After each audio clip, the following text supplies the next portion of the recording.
उसको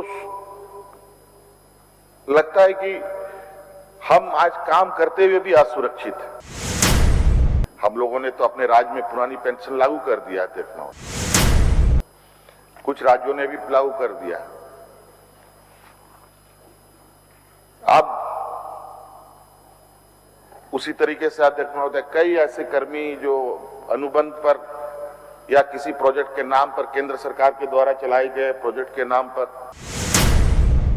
तो अपने पूर्वजों का जो जितना भी जमा पूंजी है उसी को बेच बाच करके अपना सब खत्म कर देता है। वही हालत है इनका अध्यक्ष महोदय। देश को तो कुछ दिया नहीं, लेकिन देश का सब यहां तो अंग्रेजों ने लूटा, मुगलों ने आकर के इस देश को लूटा।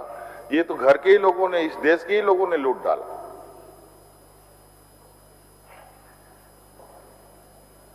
हमारे वित्त मंत्री जी ने पूरा विस्तृत रूप में कितना बकाया, कितना केंद्र से हमें मिलना है, नहीं मिला, क्या क्या चीज में बकाया रहा, वो पूरा विस्तृत रूप में बताया।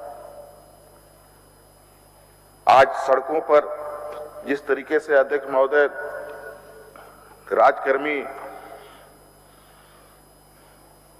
आए दिन अपनी मांगों को लेकर आते हैं। मांग कुछ नहीं है अध्यक्ष महोदय, मांग ये है उनको सुरक्षा प्रदान होना है। उसको लगता है कि हम आज काम करते हुए भी असुरक्षित हैं।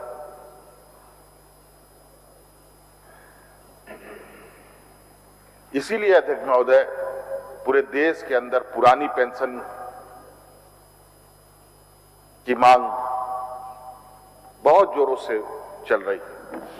हम लोगों ने तो अपने राज्य में पुरानी पेंशन लागू कर दिया है, देखना होता। कुछ राज्यों ने भी लागू कर दिया। अब उसी तरीके से अध्यक्ष महोदय कई ऐसे कर्मी जो अनुबंध पर या किसी प्रोजेक्ट के नाम पर केंद्र सरकार के द्वारा चलाए गए प्रोजेक्ट के नाम पर राज्य सरकार के ऊपर थोपा जाता है और उसके बाद कुछ दिनों के बाद प्रोजेक्ट बंद और जितने कर्मी थे वो सरकार के मत्थे पर।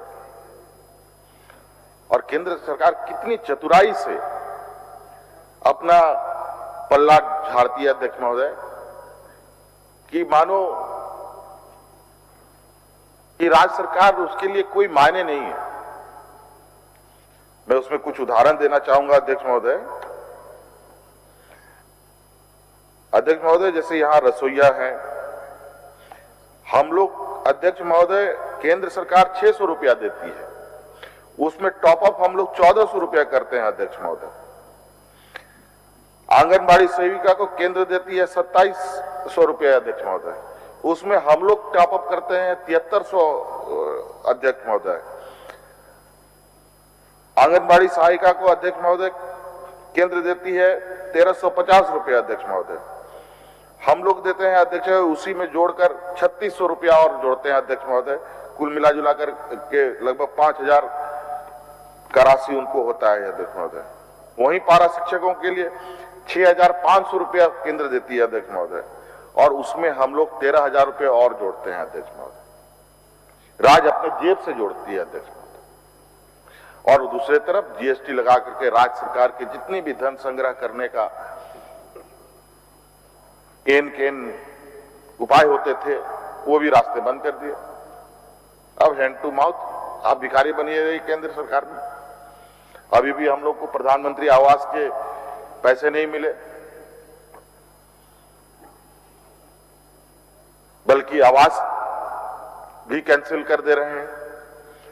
तो अध्यक्ष महोदय इस तरीके से देश की स्थिति है अध्यक्ष महोदय और हालात है अध्यक्ष महोदय।